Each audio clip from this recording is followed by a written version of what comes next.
Mrs. Day. Oh, yeah. Oh, you're way better than Jimmy. He makes me call Mr. Cygnus. Oh, I'm sorry. Hi, everyone. Forget that whole 8-minute or 8-second clip right there. That wasn't me. Yeah. Alright.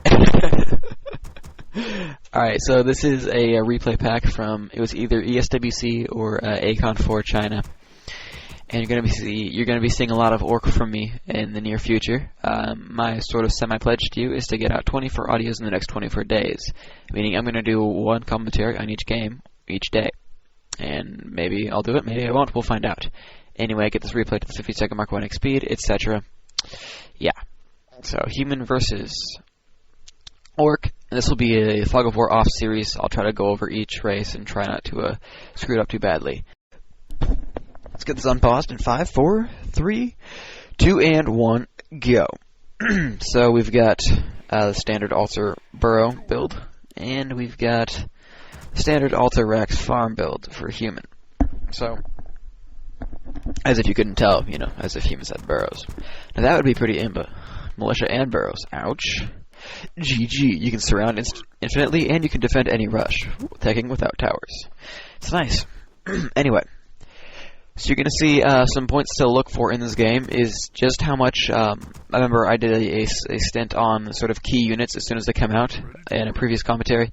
You're going to see how this takes effect in the form of like a Mountain King and in the form of a Tauren Chieftain, and making sure to try to save units when you can. That's another thing to look for. And just general sort of unit makeups and whatnot. So you can see how this goes along. We're at 1 minute 10 right now. Okay. So we're getting Center Farseer and Archmage. Big surprise there. Who would have thought they'd actually make intel heroes with summons? Gasp. It's it's interesting. Whatever. Alright, so we're going to be seeing a standard grunt to shaman build, which I regret to say that I did not actually put into my orc versus human strategy guide thing.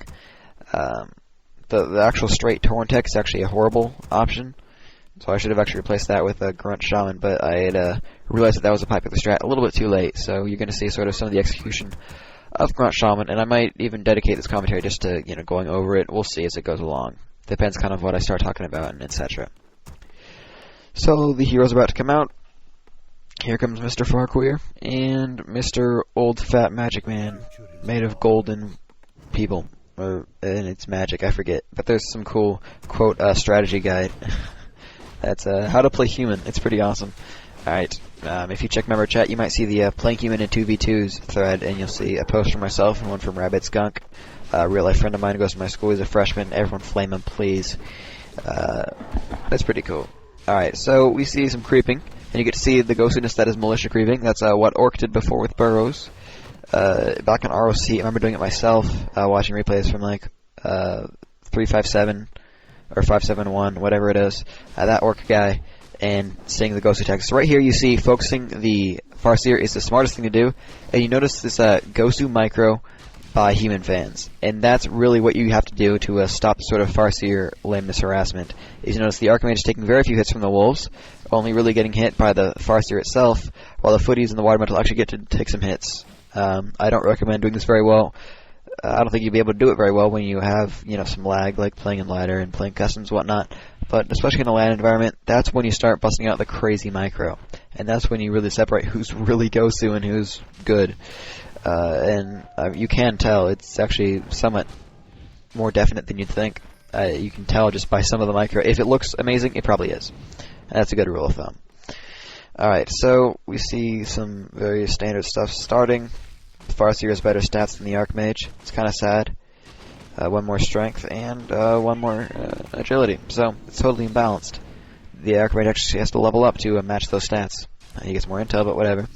Anyway, so you know, what if the Archmage had Chain Lightning or Wolves instead of one of the human skills? What kind of build would you use? Would you go Wolves Water Metal? Wolves Water Metal Brilliance, kind of spread them out? Would you go Blizzard and Chain Lightning? Who knows? But, you know, that's something to think about. Okay, not really. Okay, so the harassment effect, the harassment attempt by the Orc player is to try to actually get an Archmage kill. However, the Archmage getting level 2 is a big dent in the Orc's harassment. That's why you want to creep something big as quickly as possible, but that minimizes losses. That's why you militia creep, so you minimize damage taken. Because if you have a half hit point footman, every Orc's going to love you for it, and they're going to do everything they can to kill that, and they probably will. Whereas if you just take 2 militia and do some of the water mental, you can generally do some pretty good things. In that you can kill the creep, and the only loss is your water mental, which regenerates anyway, and you get some pretty good experience. And as you saw, just hitting some wolves actually gave the Archmage a level up, so he's level 2. And that's something that's going to scare Orc players away, because once you have Brilliance Aura, your mana regeneration is good. If you've ever seen a Archmage that hasn't gotten level 2 for a long time, their mana regen is pitiful. Like, the only reason it looks like they're good because they start out with 300 something. And so they're allowed to, summon some WBs pretty quickly, and, with the cooldown, the mana regen comes back a little bit, and they get level 2 usually pretty quickly. But when they don't have Brilliance, it hurts. They cannot keep Ws up at all. Brilliance is a lot better than their natural regeneration. So we see Orc creeping. He gets himself a level 2 Farseer right now, and Train Lightning's a good scout. He gets notice the Speed Scroll, which I cannot stress enough as like the best item they have, aside from probably salves, I guess. You notice he's using the healing salves and whatnot on grunts and whatever, generally being Gosu, etc. Alright, so you see he's sending a Wolf Scout, because, well, it's smart to do, because then you can see, if they really are going rifles or if they're actually going air, because that is known to happen, that people will rush to air as human. Doesn't always work, but it's kind of fun and annoying when it does, because they get really pissed at you. It's pretty cool. I actually have a new strat that I'll go over a little bit later against Orc and Undead. I do it versus both if it's the right map for it. I'll tell you about it in a little bit. So we see the creeping effect. Now Human isn't being smart because he's not letting his water mental tank the creep. But you notice right there his he focuses the wolf as soon as you can, because otherwise it's going to hit you and it's going to deal some damage. The wolf is essentially free experience if it's just alone, and so the Archmage was trying to get a little bit of XP that way. But he's lucky in the fact that he does get level 3 already by killing just a few wolves and whatnot. As you see, he's focusing the rifleman because that's smart, because rifles pretty easy to kill with the wolves and whatnot. Now you see there are some injured footmen. Now unfortunately the red player's not focusing the right footman. If he had focused the one that's really red, he could hit it and then chain lightning it and kill it. So I don't think he actually gets it, which is unfortunate. Hits the Archmage a little bit because it's always smart. You notice the addition of few militia just to help scare him, because that will scare some players pretty well when you have militia out there. So you see the scroll of regen, which he's not using just yet, because guess what? He's getting hit. So here comes the Mountain King, and he goes for a surround. Well, guess what? No thanks. No soup for you. And it doesn't get the surround. So that's unfortunate. But you notice the Orc player gets a peasant. And one of the wolves dies to towers, which is the best thing you can do when you're harassing, is to let a wolf die to towers. So he finally pops a scroll of regen, and he's going to have a bunch of full hit point footmen pretty soon. Now you notice I went over this in the strategy guide, is Farseer harassment while you're creeping with your TC. And that is extremely smart to do. You can see the TC is level 2. While the Farseer keeps human from creeping relatively well, he did deny a little bit of creeping, but you notice the Archmage is level 3, and the MK's out there, he's got a little bit of EXP on him. So his Farseer harassment isn't very good, because just alone, when you're not constantly harassing, it's not going to do a lot for you. Really, the Orc player could have easily killed a footman if he had used alt key a little bit better, but he didn't, and so that's the only reason he didn't actually kill a footman. He should have. He really could have, and he should have, but he didn't. Okay. So now we see that the team creeping goes back up. That's the versatility that comes with harassment while creeping, is you can always bring your hero back, or bring your army with you, and suddenly, come in for a big blow against creeps, or a big attack against your opponent. So you see he's picking up the healing scroll, because every Orc on a non-tavern map will go Farseer and TC. And that means heavy area of effect. Level 1 Chain Lightning, level 1 Shockwave. It's about 130 damage to pretty much everything he's got. That's not the exact number, it's probably like 140. I'm not going to do the math, I'm not going to waste my time on it. Okay, I just did. It's 145, I believe. Oh well. Anyway. 150. Oh, screw it. I'm going to try not to do the math craft. So anyway, it's a lot of damage, especially when they level up. Your footies die instantly. That's why humans actually get Spellbreakers once in a while. Because they're at least magic immune, and they won't die so quickly. Because a lot of the reason that human complains about footmen, which I definitely believe in, is that they suck ass. They have no hit points. At least ghouls have like frenzy, so they're damage machines. Not footmen. They suck ass, and they're especially easily killable by area of effect. That's a lot of why undead does not go ghouls, or at least they go very quickly into destroyers once they start with ghouls, because area of effect rapes them. I've played a game myself where I was fighting against an Orc player, he went TC first and I went ghouls, and I quickly realized all my ghouls would die instantly. Like, Shockwave would knock half of them off, you know, like, pretty much to no health. And then another Shockwave and they were all dead, and he brought in a Farseer afterwards, so Chain Lightning Shockwave was raping, and I knew I didn't have the funds to constantly churn through healing scrolls. Yes, it probably would have worked, but I realized, you know what? Let's just pick Magic Immune Destroyers, and I raped him pretty soundly. So that's something to think about. And you know, this is one, Wyvern Harassment, whatever. Okay, so here we have a fight, and so let's look at the unit choice and the choices of who's hitting what. You notice he sees the low hit point Grunt, and he does it. You notice the Chain Lightning Shockwave already kills one footman, and so right now he's just he's devouring because he can. However, that Kodo's getting focused. You want to pretty much focus Kodos, because, especially when you've got mass rivals, because they do have a damage type bonus. Easier to kill than Grunts, they're more EXP, and, well, they have more sort of damage potential if you think about it. He claps and almost gets the TC. He does actually hit it with a clap, but doesn't quite kill it. Some of what he was hoping to do is that, yeah, sure, we can try to kill the TC. You know, he's hoping that the TP would take a little bit longer to go through. Unfortunately, that didn't work, or didn't happen anyway. But, you know, that's what he was hoping for. The theory behind what he was attacking, let's go ahead and pause this so I can talk about it. Let's pause in 3, 2, 1, pause. We're at 10:25. So you can kind of sync up from there. So you notice how that battle went off is the mass AoE killed all but 2 footmen, and considering that he had 4, it's a pretty decent kill clip. But however, you did notice that Kodos were a pretty much waste. I do not know why people really like Kodos, like unless you're against some tier 3 melee, because they're not cost efficient. Yes, they have some damage, and yes, they have that aura, but seriously, they're worthless. I mean, if you devour a footman, who cares? I mean, he gets free map hack. I mean, if you turn off. No, I guess the one that ate the footman died. But there's one that's eating a water mental. It's not going to give him anything because the W is going to time out. By the way, Ws do time out before they actually get eaten by Kodos, so it's pretty worthless to actually eat one. It just kind of puts it out of the battle. Big deal. I'd rather have Shaman and actually kill it, you know? Because when people eat Ws with Kodos, it's a lot cheaper to actually get a Shaman, because that way you kill it and you get the EXP. And it's not this really opportune Kodo beast to kill. I mean, sure, the aura is helpful, but it's not. So anyway, we see a second beast here going up, and he's still making more Kodo beasts. He's got this line of burrows back here, which is kind of retarded, but whatever. Now the human, really all they did was they bolted what they could to try to, you know, lower some hit points. They didn't have a lot of damage potential right there. However, he was lucky in the fact that his opponent was going Kodos, and so he was able to actually bolt, clap, and focus. I am starting to like clap more and more against Orc. I'm still a bash user, but I may switch up to clapping sometime. The Kodos were easy to kill. They take, I believe, an extra half or an extra quarter of damage. I believe it's half. I'm almost certain it's 150%. And so that's a good, 30-plus damage by a Rifleman. And yes, they have 1,000 hit points, but they cost more than a Grunt. And they'll die faster than... Yeah, they die faster and they cost more than a Grunt. And so just getting rid of them is worthwhile because, they pick a unit out of the fight. Well, just take the time to focus and you get that unit back. And you're pretty safe. Now, Orc almost had a chance to use the Speed Scroll and get the code out of the way, but the Stormbolt kind of killed that. And you see he's getting Sorks and Priests, because the casters are good. The slow is extremely helpful, because it lowers damage potential, and it lowers, running away abilities. So that he actually rely on Speed Scrolls, so he has to turn them if he wants to get around, which isn't a big deal. They cost 50. I mean, but, every little bit helps, I guess. The main thing is really it does lower the damage potential that they have. AoE alone, of course, can't kill 520 HP rifles. But when you add in the minus 25% damage of slow and the extra time it takes to get to the rifles, it'll add up. And when you add in priest healing, the rifles will be able to tank a lot better. So then what your goal is as human is to actually try to not fight for as long as you can until you really get that rifle and caster force strong. Because when you're transitioning between footies and rifles is when Orc has their best chance of dealing some really good damage. And what Orc really could have done is done a fast tech kind of thing and get a Rax in the middle of the tech, and then bring in Raiders. And at that point, you can use Wolves, and you can use your second hero to knock out some units and force your human opponent to really stay inside his base. And so that is a tactic he could have used. Orc went Kodos, which is I still believe is retarded, but can't really do much about that. Or switching up to Shaman, because Shaman are somewhat like Raiders in that you can purge stuff and slow them down and get some kills that way.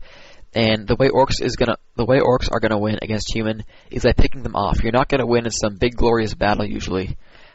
You're gonna win by forcing TPs constantly. And if they don't TP, then you're going to get some free units with Raider, Ensnare, or with Purge. And you're just going to slowly wear them down as you level up your heroes, and then eventually you can go for the big fight. Because humans can always pull up Militia, and if you don't have strong AoE, you're not going to kill them, and you're going to get overwhelmed. You're going to lose some units, especially when they have slow. See, both races have the ability to pick off units, either with slow and bolts and clap to an extent, or with raiders and purge and chain lightning kind of stuff. They both have ways to pick off units. So the orc, and since humans will always get slow, and that's just a normal initiate skill, and every human will get it. Orc needs a way to match that, and until human really pulls out this big tier 2 army with rifles and casters, orc can win against human, until those rifle and casters come out. And so that's when you want to find them creeping, and that's when you lay down some ensnare and lay down some purge, so that you start pulling out advantages that way. And then eventually, they'll run out of money by TPing all the time, or they'll just run out of units, and eventually you overwhelm them as you level up your heroes, and you'll be in good shape. So that's the theory for sort of mid-game orc versus human. Let's unpause. We're at 10:25 still. Let's unpause in 5, 4, 3, 2, 1, unpause. Okay. So you see orcs picking up an expansion. Now, you remember I went over this in a previous commentary in Orc vs. Night Elf with Wyverncraft, is that, anytime you're initiating a fight is when you expand. Because usually if you do well in the fight, then your opponent's going to have to wait up and heal, and they're going to be very wary of attacking you. And besides, when you plop down 400 gold for an expo, that's not money that you're really putting into macro that would have affected the battle. Like, okay, that's kind of unclear. You see, it's just creeping right now, so I'm just going to talk about this. You send a peasant over and you build a 400 gold expansion, right? Well, for that 400 gold, yes, you could have built 2 grunts. Well, the thing is, building those 2 grunts, that takes some time, and so by the time you're actually fighting, those grunts won't be there for you. And so putting down the money for the expansion is going to give you more grunts later. You see that human actually, since he won the fight, is actually going to the expansion. Because that's something to think about, is that anytime you actually win the fight, go check for expos. Immediately send a militia, or send your whole army if you're really confident, if it's a map like this and it's small. Because that's when you're going to really make him pay, before you can get fortified towers and whatnot. So back to the sort of expansion thing, and about the unit production. It's kind of hard to explain, I guess, but what I'm trying to say is that you could build 2 grunts, or you could build an expansion, but if you're going to fight right then anyway, those 2 grunts aren't going to meet you for the aren't going to meet you for the fight. Where the expansion, by the time the fight's over, is going to be up, and you can replace those units really quickly and overall be at an advantage. Now, if you lose the fight, then you're going to be somewhat screwed if he looks for it, because that means that's 400 gold that you didn't spend on grunts that you're not going to have in the next fight. And if you lost the fight as it is, that means you're going to lose the next fight, you're going to lose your expo. So it just depends on how well you support it. Right here you see the bolt and focus. Now, one thing to realize is that he could have otherwise actually used the invulnerability potion, but as you saw, by bolting at just the right time, he was able to actually focus that down. Now you see the TC does eat the potion. It was close. That was an early bolt. Whereas if you use it a little bit later, he would have actually been able to kill the TC while he was still stunned. So that's something to realize, is that time your bolts. You can usually guess roughly how long it takes. It's not perfect though, so you have to be careful. 9 hit point TC. He's just focusing on the Kodos because the whole army's dead pretty much. So human wins this game. But you want to time your bolts and time your nukes so that it suddenly drops to 0 by the time the stun's over, or by the time he has a time to react. That's why anti-chain nuking works so well. That's why they go coil, then Nova, and then impale, or even impale first, because when you're impaled, you're stunned, and of course you can't bust out that crazy potion usage. So like by the time coil hits, Nova's already hitting, because coil has some travel time. So if there's a 300 hit point hero, you have level 3 coil, level 3 Nova. If you hit it with Nova and then coil, chances are they'll hit their potion. If you hit it with coil first and then Nova, chances are you'll actually get them. So that's something to think about. Another reason that human doesn't go for intel heroes after the first one, because they won't live. It's going to be pretty hard to power creep once you're at tier 2 and 3. Alright, so human wins his game, and yes, so this is going to end pretty soon. I'm just going to quit the game because we know who wins. And it's pretty obvious. Okay, so I'm going to analyze the score right now. He has produced half of that is water metals and wolves, half of that summons. Okay, I'm not really going to analyze the score. I'm just kidding about that.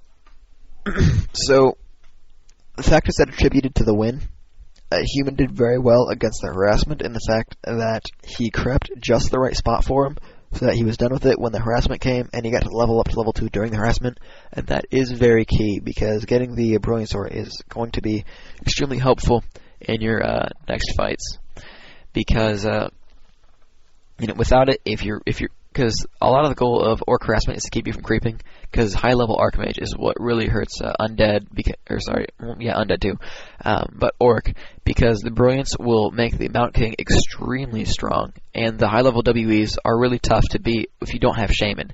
And so I'm going to stress this again, Kodos are a horrible choice, because they're always going to have WEs, and that's when Shaman are really nice.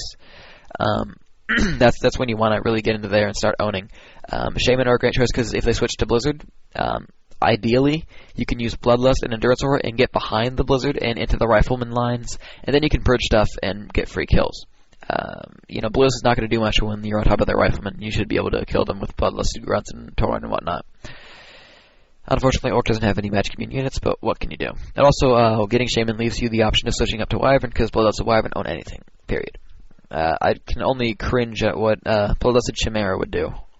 That's impossible, I'll guarantee you that. That's actually be a 2v2 strat I'm going to try out sometime with my AT ally, Ratmaster, and that'll be fun. Okay, so the strat that I was telling you, that I tell you about, I actually remembered, which is nice, because my memory usually blows. The strat that I was going to tell you guys about, it's no Rex human tech, although it's not really tech, it's make mass peasants, build 2 towers, FE with 5 workers and your Archmage. Sorry, I'm saying too much. And so you fast build your expansion, put up 2 or 3 towers there. You put it behind the expo, so it's not easy to hit. Not easy to hit the towers, I should say. And then from there, you tech to tier 2, and you immediately tech to tier 3, and you go 3 Griffin Aviaries, and you mass D-Hawks until 50 food, which should be around 5, 6, 7 D-Hawks, because let's see, you're going to have 10 on gold, 10 to 12 on wood, so that's 20. And you're going to have 5 for your Archmage, that's 25. That leaves you 15 food. Sorry, no. 25 food for D-Hawks. And that can be between 8, that'll be around 8 D-Hawks. So you're able to get to 50 food with D-Hawks when you're not making any footmen. And by the way, I usually stay solo hero because it's easy to run them around and use Blizzard and crap. And WE. You can always add in the MK for some clap if you feel you need it. If they're going ground-based, then you obviously add in the MK. Otherwise, stay with the Archmage. Because this just goes. Alright. You could probably also add in a Paladin, but I'm not going to go into that. If you're playing against Orc, probably add in a Paladin and actually use Devotion, just because you can heal against bats, and Devotion works against bats, and they're not really going to own your Paladin very easily, as long as you have some item micro. The thing that's going to happen with this strat is you're going to have so much gold, you do not know what to do with it. I still would not recommend going into high upkeep. Just stay at 80 food and constantly hit them, because once you've got Cloud, you've got Griffins, you can own any base defense, and you can win pretty much any fight. Just make sure you shackle the bats as soon as you can, and then Griffins can take care of pretty much anything else. You summon the Water Elementals, and that's a lot of extra damage. You add in the Paladin later if you need it, and that's some good healing, and the Devotion's really underrated, I feel. So, end of this commentary approaching the end, or end of this commentary approaching, I should say. Goodbye.